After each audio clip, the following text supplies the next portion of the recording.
How's it going, everyone? Welcome back again to Know Your Own Strength. Today, as you can see, our topic is going to be machines versus free weights. And quite obviously, it's a very highly debated topic throughout the fitness community. There's all kinds of differing opinions that are going to be going on about it, I think, till the end of fitness exists or whatever that's going to be.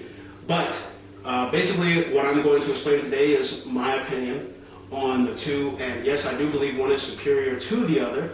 So without further ado, I will just say I am obviously on team free weights, so to speak.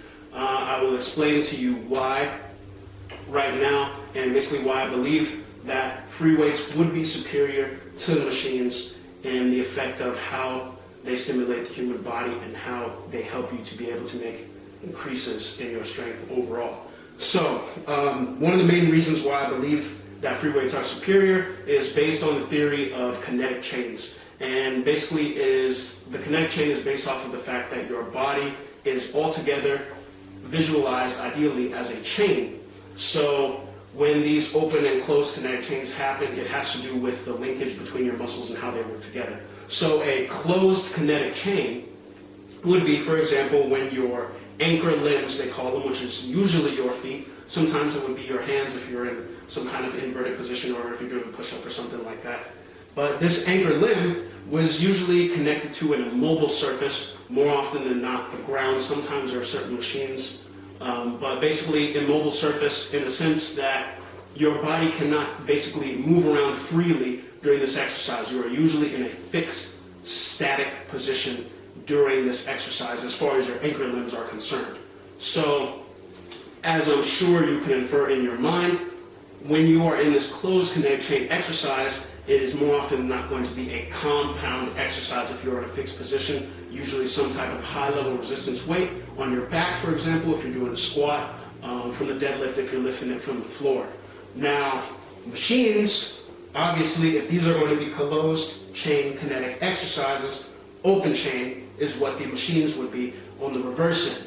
Now, open chain exercises would be, since your anchor limbs are able to move freely more often than not, it's going to be an isolated exercise, like a bicep curl, for example, or bicep curl is the most popular. You have leg extensions and other things like that. It's typically the simplest way to put the difference between closed and open kinetic chains is that a closed kinetic chain usually has an exercise that will span across multiple joints moving at the same time in order to complete the exercise. With an open kinetic chain, because it is an isolated exercises usually move across one joint at one time to exercise a muscle singularly. So the reason that I believe that free weights would be superior due to the kinetic chains and superior to machines in the sense of because your body is built on synergy, which is the definition of synergy would be when two or more objects come together to complete a task they normally could not accomplish on their own. And that is what your muscles are for. They are built to work together to be able to help your body move together mechanically, right? So, when it comes to the sense of gravity, this is why free weights are ultimately better. At the end of the day, living your normal life, getting up, moving, walking downstairs, picking things up, you are moving against the force of gravity, not against, for example, a pulley or some kind of joint lever that machines are built off of. Yes, they are very ergonomic. They are extremely good for building you back from injuries and rehabbing. However, they will never be superior, and I believe never even be equal in the sense of the amount of stimulation and building that they can provide for your body of strength and muscle overall. So in actuality, free weights are more functional as well for the human body because it helps you to be able to transfer that strength to other things. For isolated, machine-based workouts, okay, they're not functional at all. They're not multifunctional, I should say, at all, because you can't transfer that strength to use it for other movements. You're training your body to be able to do that specific movement very well, and if that is your goal, that's fine. But if you'd like to be able to have a better overall strength and to be able to have multifunctional strength, as I said, to be able to use it throughout your daily life and to just be generally stronger throughout all your active daily duties, free weights is absolutely the best to go. or the best way to go, excuse me.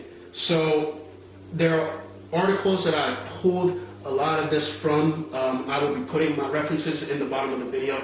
I definitely recommend you check it out on your own. Please research this kind of stuff on your own. There is so much information that's out there that I have not even touched on yet when it comes to this. But I will be putting the references in, there's a couple articles that I went over. There's also a reference to a book that you can buy or somehow be able to come across, but it is the American College of Exercise, no, American Council on Exercise, the ACE's book for exercise science that they use for personal training. I have that manual. That is one of the instances where they give examples of open and closed kinetic chain exercises, how they relate to functional training. Okay, so I will be putting that in the description for reference material. There's also another article of a theory of a couple of scientists that tested out open and closed kinetic chains, their names they had suggested, and even more in-depth analysis of kinetic chains and calling them controlled closed kinetic chains and controlled open kinetic chains. It hasn't been very widely accepted yet because it's pretty complex and a little bit advanced in its idea. But it does kind of make sense, so if you would like to check that out, I will be putting that in the description as well. But again, to end out the video, I do believe that free weights will be superior to the machines, and it's quite simply because of gravity. And you have to be working against the force of gravity daily. That is what free weights do for you. Machines do that for you, but they kind of, they're just kind of helping you out. It's like always having a spotter. And in reality, you don't always have a spotter. So that'll be the end of this video, and we'll see you guys in the next one.